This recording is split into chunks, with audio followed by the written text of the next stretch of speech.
तो चलिए अब हम इसमें अपना टॉपिक स्टार्ट कर लेते हैं। पर्यावरण की उत्पत्ति कैसी हुई है वो सभी हम देखेंगे।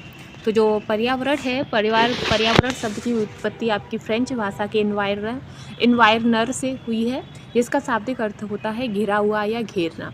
जैविक तथा अजैविक घटकों से निर्मित प्राकृतिक परिदृश्य को क्या कहते हैं? पर्यावरण कहते हैं, जैविक और अजैविक घटकों के। ठीक है, अब इसके हैं आगे पर्यावरण के प्रकार। तो पर्यावरण के प्रकार आपका एक तो प्राकृतिक पर्यावरण, दूसरा मानवीकृत पर्यावरण। प्राकृतिक में आपका जलमंडल, वायुमंडल, स्थलमंडल, जैवमंडल आ जाता है। मानवीकृत में आपका फसल उत्पादन, औद्योगिक क्षेत्र और परिवहन क्षेत्र आ जाते हैं। ठीक है, और जो पर्यावरण संरक्षण अधिनियम है ये आपका 1986 के अनुसार पर्यावरण किसी जीव के चारों ओर घिरी भौतिक एवं जैविक दशाओं एवं उनके साथ परस्पर अंतःक्रिया को सम्मिलित करता है, जो पर्यावरण है। ठीक है, इसके बाद 18 अक्टूबर 2010 को राष्ट्रीय हरित न्यायाधिकरण (NGT) की स्थापना भारत सरकार द्वारा की गई थी। तो भारत सरकार के द्वारा कब? तो 2010 में। किसकी? तो राष्ट्रीय हरित न्यायाधिकरण की। ठीक है, अब हम जैवमंडल को देखते हैं। जैवमंडल क्या है? तो जैवमंडल जीवन रूपों का समर्थन करने वाली पृथ्वी की सतह को जैवमंडल कहा जाता है। यह वायुमंडल, स्थलमंडल और जलमंडल की परस्पर क्रिया से बनता है। इसके अंतर्गत अनेक परितंत्र कार्य करते हैं तथा समस्त जीव यानी कि जैविक संगठक व भौतिक पर्यावरण को शामिल किया गया है। और जैवमंडल को इकोस्फीयर कहते हैं। जैवमंडल को क्या कहते हैं? इकोस्फीयर कहते हैं, जिसमें आप देख सकते हैं जैवमंडल आपका ये वायुमंडल हो गया, जलमंडल हो गया और स्थलमंडल हो गया। इन सभी को मिलाकर क्या बनता है? आपका जैवमंडल बन जाता है। ठीक है, इसी के साथ अब हम आगे देखेंगे। आगे है पारिस्थितिकी। पारिस्थितिकी क्या है? तो पारिस्थितिकी विज्ञान की वह शाखा है जिसके अंतर्गत जीव समुदायों तथा उनके पर्यावरण के मध्य पारस्परिक संबंधों का अध्ययन किया जाता है, वही आपकी पारिस्थितिकी कहलाता है। ठीक है, वर्तमान में इसका आकार जो है वो व्यापक हो गया है। अब इसमें जंतु, वनस्पति, जलवायु के अतिरिक्त मानव समाज एवं इनके भौतिक पर्यावरण की अंतःक्रियाओं का अध्ययन आदि को भी शामिल किया गया है। पारिस्थितिकी शब्द का जो प्रयोग है वो सबसे पहले 1869 में अर्नेस्ट हैकल के द्वारा किया गया था। और ये क्वेश्चन काफ़ी इंपॉर्टेंट क्वेश्चन है, काफ़ी एग्जाम में पूछा जाता है। उसमें पूछते हैं कि पारिस्थितिकी शब्द का जो प्रयोग है वो सबसे पहले किसने किया था? तो वो आपके अर्नेस्ट हैकल ने किया था। कब?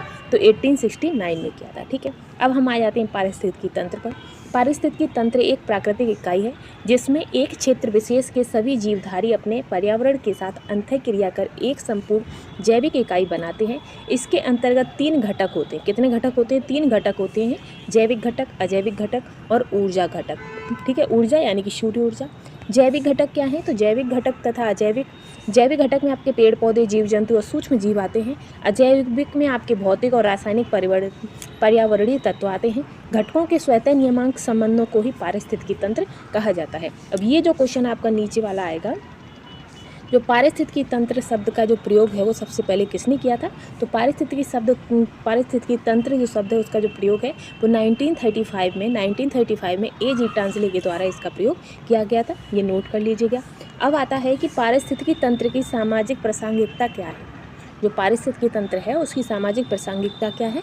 तो पारिस्थितिकी तंत्र से समाज को प्राप्त होने वाले प्रत्यक्ष या अप्रत्यक्ष लाभ कौन कौन से होते हैं वो भी देख लेते हैं। तो पारिस्थितिकी तंत्र, तो ये आपका जो पारिस्थितिकी तंत्र है ये कृषि आधारित तथा वन आधारित उद्योगों को कच्चा माल प्रदान करता है। कौन? पारिस्थितिकी तंत्र आपके जो कृषि आधारित और वन उद्योग जो आधारित होते हैं उनको कच्चा माल प्रदान करता है। पारिस्थितिकी तंत्र वनों को शैक्षणिक अनुसंधान संबंधी महत्व भी प्रदान करता है। यह प्राकृतिक सौंदर्य, सांस्कृतिक विविधता, सौंदर्यात्मक का भी संरक्षित करता है। ठीक है, आगे रहेगा आपका संक्रमिका।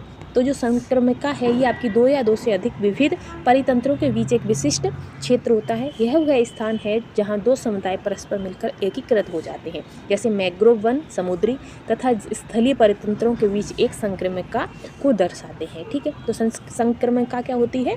ये 2 परितंत्र जो होते हैं जब वो एक साथ मिलते हैं उस समुदाय को ही आपका संक्रमिका कहते हैं। जैसे आप इधर देखेंगे कि जो आपका स्थलीय क्षेत्र हो गया, ये जलीय क्षेत्र हो गया। अब ये इसकी जो बीच वाली जो ये एरिया मिल रही है ये आपका इकोटोन हो गया, उत्पादक, जैव विविधता और विशिष्ट प्रकार। तो संक्रमणिका की जो विशेषताएं क्या होती हैं?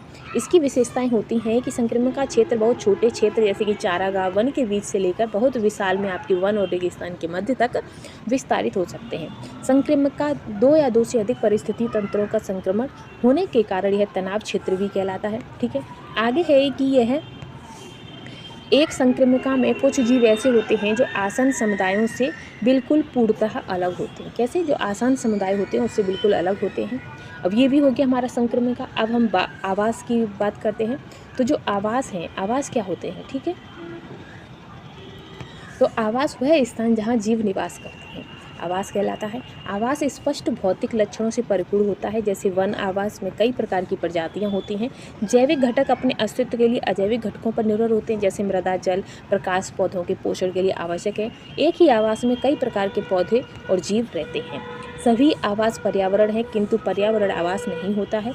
निकेत क्या होते हैं? तो निकेत आपके होते हैं, निकेत किसी जीव का पारिस्थितिकी तंत्र में उसके स्थान तथा उसकी कार्यात्मक भूमिका को दर्शाता है। अर्थात एक प्रजाति को जीवित रहने के लिए जिन भौतिक, रासायनिक, जैविक कारकों की आवश्यकता होती है उन्हें सम्मिलित रूप से क्या कहते हैं? निकेत कहते हैं। ठीक है, वस्तुतः जो निकेत है उसका संबंध एक ऐसी क्रियात्मक क्षेत्र से है जहाँ न केवल प्रजाति रहते हैं बल्कि वे अपने अस्तित्व को बनाए रखने के लिए आसपास के वातावरण से अंतर संबंधित होकर अनुक्रिया करते हैं। ठीक है, अब जो प्रत्येक प्रजाति का एक विशिष्ट निकेत होता है और कोई भी दो प्रजातियां एक निकेत में नहीं रह सकती हैं। अब ये आपका पूरा पारिस्थितिकी निकेत है जिसमें आपकी भौतिक दशाएं, रासायनिक दशाएं और जैविक दशाएं दी गई हैं। भौतिक में आपका तापमान, वर्षा, आर्द्र और वायु है। रासायनिक में आपका जैविक, अजैविक, पोषक पदार्थ व श्वसन। जैविक में उपापचय क्रियाएं और प्रजनन है। ठीक है, कोर प्रभाव क्या है? तो कोर प्रभाव आपका एक पारिस्थितिकी अवधारणा है।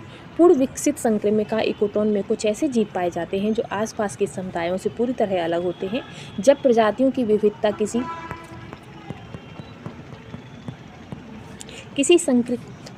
संक्रमिका में अधिक होती है तो इसे कोर का प्रभाव कहा जाता है।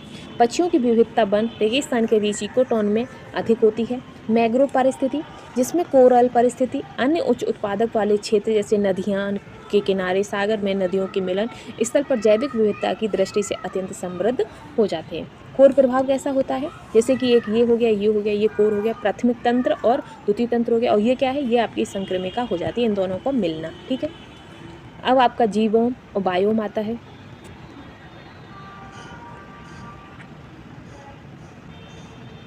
तो ये जो हमारा जीवोम और बायोम का जो टॉपिक रहेगा ये हम नेक्स्ट वीडियो में देखेंगे। तो आज के लिए बस इतना ही। वीडियो आपको पसंद आई हो तो प्लीज़ चैनल के साथ बनी रहिएगा। Thanks for watching.